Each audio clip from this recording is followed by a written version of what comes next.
मनशुद्धीशिवाय निर्वाण नाही. गौतम बुद्धांच्या या प्रवचनाचा काय अर्थ आहे हे आपण आजच्या कथेमध्ये जाणून घेऊया. एकदा नेहमीप्रमाणे गौतम बुद्ध प्रवचन देत होते आणि हजारो लोक त्यांचं ते प्रवचन नीट लक्ष देऊन ऐकत होते. प्रवचनाच्या शेवटी बुद्ध म्हणाले, जागे व्हा, वेळ निघून जात आहे. गौतम बुद्धांचं प्रवचन संपलं आणि तिथून लोक आपापल्या घरी जायला निघाले.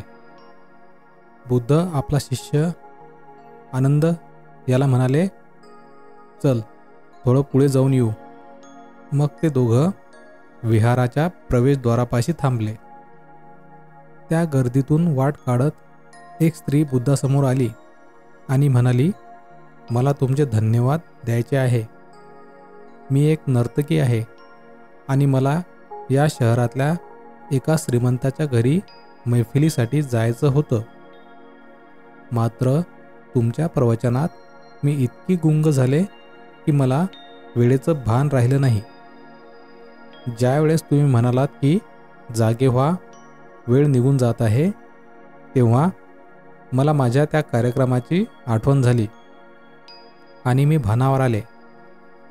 आता मी कार्यक्रम करायला जात आहे, तुमचे धन्यवाद, असे म्हणून ती नर्तकी निघून गेली.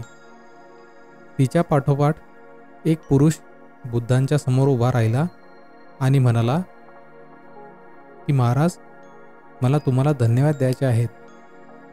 बुद्धांनी मंद स्मित हास्य करत विचारलं की मी असं काय केलं ज्यामुळे तू मला धन्यवाद देत आहेस?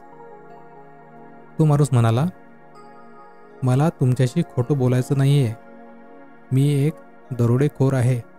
मात्र तुमचं प्रवचन ऐकण्यासाठी मी थांबलो आणि मी त्या प्रवचनात गुंग झालो. मी इथे एका घरावर दरोडा टाकण्यासाठी आलो आहे.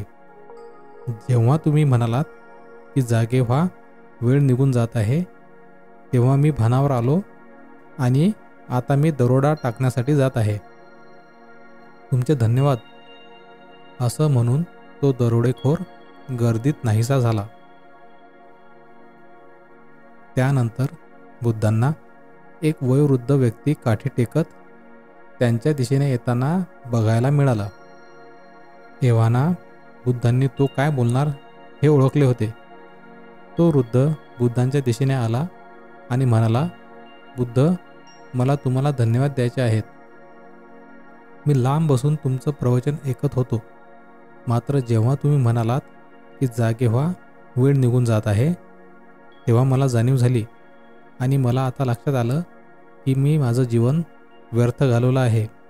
आता मला मोहमाया सोडून निर्वाणाच्या वाटेवर जायचं आहे. तुमचे धन्यवाद बुद्ध, असं म्हणून तो म्हातारा काठी टेकत तिथून निघून गेला. हे बघून बुद्ध आणि आनंद यांच्या चेहऱ्यावर एक हास्याची लकीर आली. बुद्ध आपला शिष्य आनंदला म्हणाले, पहा आनंद, प्रवचन मी एकच दिलं, मात्र वेगवेगळ्या व्यक्तींनी आपापल्या सोयीनुसार त्याचा अर्थ काढला. जितकी ज्याची झोळी तितकंच दान त्याला मिळणार.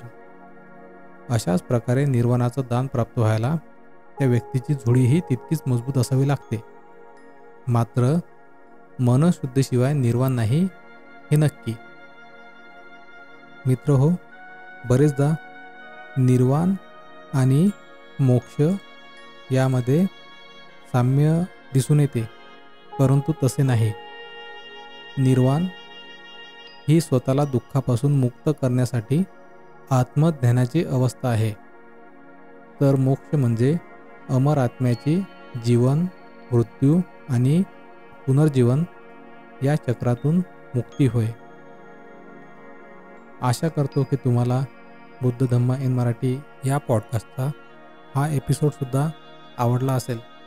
धन्यवाद.